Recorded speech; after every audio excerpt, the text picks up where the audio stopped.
ഓളപ്പരപ്പിലെ ഉത്സവത്തിനായി നാടൊരുങ്ങി. ബേപ്പൂർ അന്താരാഷ്ട്ര water festival season 4-ന് ഇന്ന് തുടക്കമാകും.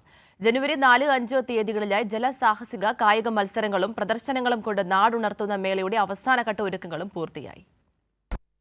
കടലിലും കരയിലും ആകാശത്തും വർണ്ണവിസ്മയ കാഴ്ചകൾ തീർക്കുന്ന ബേപ്പൂർ അന്താരാഷ്ട്ര വാട്ടർ ഫെസ്റ്റിന്റെ 4ാമത് സീസണിനാണ് ശനിയാഴ്ച തുടക്കമാവുക. ജനുവരി 4, 5 തീയതികളിലായി ജലസാഹസിക കായിക മത്സരങ്ങളും പ്രദർശനങ്ങളും കൊണ്ട് നാടുണർത്തുന്ന മേളയുടെ അവസാനഘട്ട ഒരുക്കങ്ങളും പൂർത്തിയായി.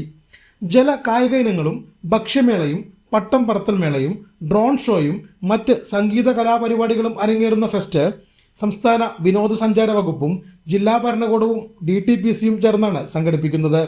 ബേപ്പൂരിൽ മറീന ബീച്ച്, ബ്രേക്ക് വാട്ടർ, പുലിമുട്ട്, ബേപ്പൂർ തുറമുഖം, ചാലിയം ബീച്ച് എന്നിവിടങ്ങളിലായാണ് പരിപാടി നടക്കുക. ഫെസ്റ്റിൻ്റെ 2 ദിവസങ്ങളിലും രാവിലെ 9 മുതൽ 5 മണി വരെ കോസ്റ്റ് ഗാർഡിൻ്റെയും നാവികസേനയുടെയും കപ്പലുകൾ ബേപ്പൂർ തുറമുഖത്ത് പൊതുജനങ്ങൾക്കായി പ്രദർശനത്തിനെത്തും. പ്രദർശനം സൗജന്യമായിരിക്കും. ഫെസ്റ്റിൻ്റെ പ്രധാന ആകർഷണങ്ങളിലൊന്നായ ഭക്ഷ്യമേള ബേപ്പൂർ പാരിസൺസ് കോമ്പൗണ്ടിൽ ജനുവരി 5 വരെ നീണ്ടു നിൽക്കും. കൈരളി ന്യൂസ്, കോഴിക്കോട്.